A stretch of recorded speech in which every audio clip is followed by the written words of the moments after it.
You know what I'm Let's talk saying? about Man United, man. What's this? Talk about United. I've been seeing this Lockhurst stuff, yeah, bro. To be honest, I don't like him. So anything that I see his name attached to, yeah, I can't lie. I just dismiss it. Do you know what I'm saying?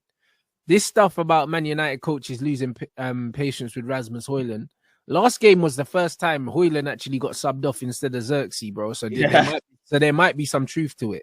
Do you know what I'm saying? Because let's be honest, yeah, I wasn't expecting to see Rasmus get subbed off. yeah. So they probably are done with him. Do you know what I mean? But the thing is, yeah, what I don't like is obviously they're saying Ahmed is 16 goal drought. The problem with Rasmus is not the goal drought.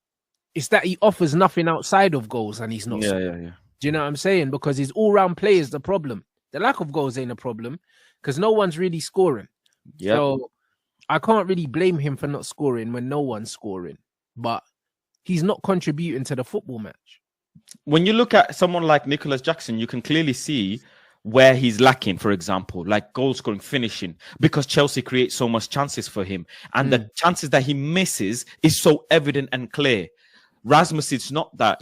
People can say, I don't like Nicholas Jackson, but they can never deny how much of a good footballer he is when it comes to accommodating other players, what he adds to the team when he's on the pitch. But with Rasmus, you can't do that. He's one of the highest aerial battles won in the league, isn't he?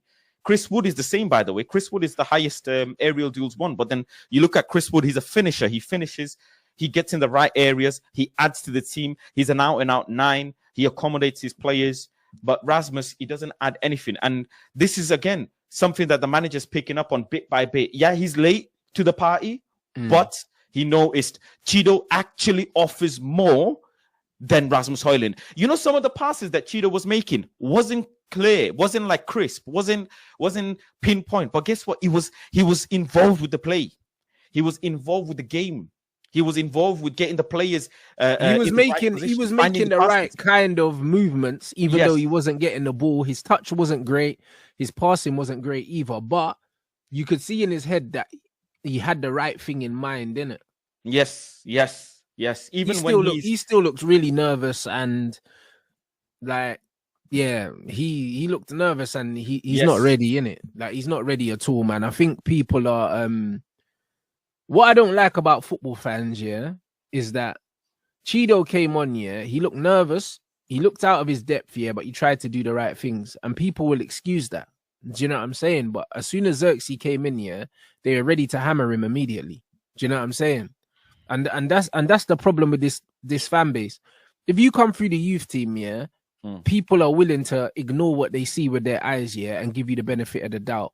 Do you know what I'm saying? But if your face don't fit, yeah, man will just be out there just hammering you for no reason. Do you know what I mean? Like what I saw of Chido, yeah, the only thing I saw of Chido was that he's not ready. That's all I saw. Do you know what I'm saying? He wasn't ready. The first touch wasn't there. The weight of pass wasn't there.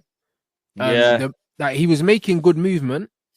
Yeah, but physically, he looked afraid, bruv. He looked like he was afraid he was going to get clattered every time the ball's played into him. Yeah, he's nerve-wracking. He's proper slight, bro. He's mad skinny, bro. When you look at his build, yeah, he's not built for the men's game yet. And he's been fast-tracked, yeah, because United love to fast-track young players, yeah, because I don't know, it's like a badge of honor to play a youth team player in the first team when they're not ready, innit?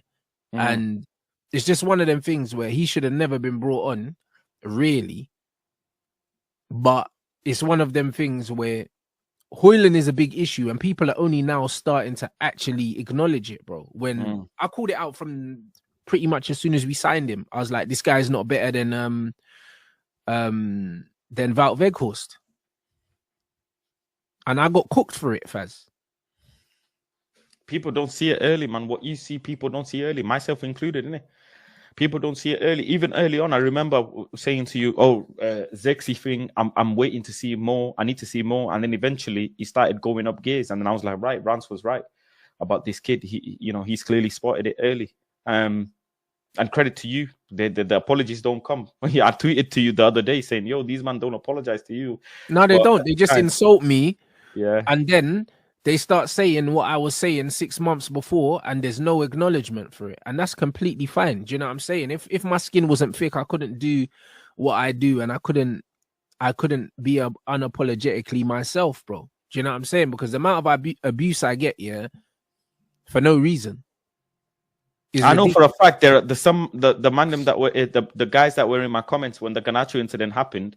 They're throwing their food and drink at the TV, looking at him missing chances and shots now. 100%. 100%. Oh, I've been saying he's not ready for the longest while, bro. Do you know what I'm saying? And the thing is, yeah, it's like people will not in retrospect, yeah. They won't admit it in retrospect, bro. The chance that Garnacho missed, yeah, against Tottenham, yeah, you could argue that might have cost us the game, like. Yeah, you can argue, yeah. Not just that, by the way. Not just that, by the way. There were other games as well. Of course there was, but what people need to understand in football, and I always say it, yeah, as someone that played as a striker myself, I feel like attacking players get away with murder, bro. Because when you miss a chance like that, yeah, goals change momentum in games. And when you miss a chance like that, yeah, you could end up costing your team, yeah, the victory by missing a chance like that, because it's a simple chance, bro. And if he scores that, I'm not saying we go on to win the game, but I'm saying it changes the whole momentum, because I feel like we were on top for most of the game against Spurs. Even when we were behind, we were still looked like the team most likely to score. Yeah. So had we had scored that goal, you know, who knows? That could have changed the result. That chance there, we could have ended up winning the game, you know, if he had taken that, because the momentum was with us when he missed that. So it's one of them things where he does it too often, yeah, where the momentum's with us and he misses big chances, or he doesn't play the right pass. If you saw the Isco goal, was it yesterday or the day before? The pass that Anthony played into Isco, yeah. I've been saying it since Anthony's been at the football club. Fundamentally, he's a better footballer than Garnacho. Do you know what I mean? He might not have, yeah, some of the physical attributes that lend more naturally, yeah, to Premier League football, yeah. But as a fundamental footballer, in terms of receiving the ball, decision making, playing passes and stuff, he's a better player, bro. And you saw it with the assist he got for Isco. Yeah. You saw it. Do you know what I'm saying? Like, Garnacho gets in loads of positions to do that same thing, run at players, take a touch inside, get your head up and just play a pass. And most of the time he just shoots. Most of the time he just shoots and it goes out. What was that game where he took a shot and he hit the side netting and it was like at the yeah, it was in the 6-yard box, bro. Yes, like, bro. He should have just pulled it across the goal and he went to shoot and he dragged it into the side netting. But he couldn't even hit he's not even hit the target from that close, by the way. But then I think you said it on a show like time ago. You said horrible players have great goals. Yeah. I think you said that, and it doesn't mean they're great players. They just have great moments. Bro, the reason why, horrible players score the best goals is because they take shots, that don't make sense. They do things that don't make sense, bro. Do you know what I'm saying? In football, it's just like in basketball, they say, oh, that was a bad shot to take. In football, there's a lot of shots that are bad shots. But the thing is, if you're a bad player, there's no such thing as a bad shot. Yeah. And that's the reality. So a lot of bad players, just take shots, that good players wouldn't take, because they would understand that the pass makes more sense. So when he does score goals, like even the overhead kick, most players don't even attempt it because it was such a low percentage thing to attempt. You just don't try those things. Do you know what I'm saying? And he ended up scoring it, bro. And the thing is, 9 times out of 10, pure fresh air, he won't even connect with it. Do you know what I mean? And this is it. Like, most of the time, the thing that differentiates good players from great players and shit players from good players is how consistently you make the right decision, innit? The very, very, very best players make the right decision more often than not. That's just it. Yeah, so when I'm looking at man saying, yo, this guy's shit, I'm telling you that more often than not, he's going to make the wrong decision. Rashford falls into that. Garnacho falls into that. Do you know what I'm saying? So when I'm looking at these wide players, I'll rather have a wide player like Anthony that just cuts inside, plays the simple pass. Cool, it's not amazing, but I'd rather he does that than the pass that Bruno tried to play that ended up making us concede a penalty almost. That pass that Bruno played, yeah, backwards across our own box almost, yeah. Brother, the guy nearly cost us the game, you know. He nearly cost us the game, and people wanted to look me in the face and tell me that he played well. The guy nearly cost us the fucking football match because he played a bozo pass across our box that he didn't need to play. He didn't need to play that. So Serious.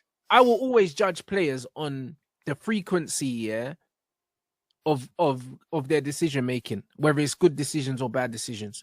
I'd rather a player tries to do the right thing and it doesn't come off, rather than a player's consistently making the wrong decisions. And this is where a lot of these Man United players fall into, consistently making the wrong decisions. You can't be a good player without good decision making. It's impossible. Serious. It's impossible. Do you know what I feel mean? I feel like the manager's picking up on these things, you know, by subbing for, you know, his best way of showing what he's learning from the team is by making these decisions on the pitch. And for him to take Rasmus off and put Cheeto on only tells me that, right, okay, he has more faith in Xerxes being on the pitch than Rasmus being on the pitch. So he is picking up on these things. He's picked up on it, but he has made mistakes, don't forget, in his time in Man United. But I hope to see this type of stuff more. Next thing I want to see is, can he sub off Bruno Fernandes when he have a couple more players available, when he has a couple more players fit?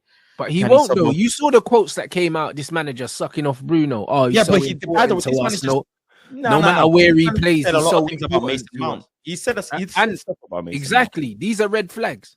If you rate Mount and Bruno, yeah, it's a red flag for me. But who has he got to pick from? Doesn't matter. Who has he got to pick from? Doesn't matter.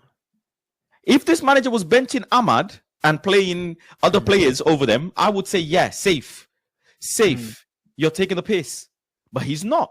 If this manager was benching Xerxes and playing other players in the 10, for example, playing Tito in the 10, I don't know, playing other players. Yeah, but he was benching Xerxes, bro. He was, though.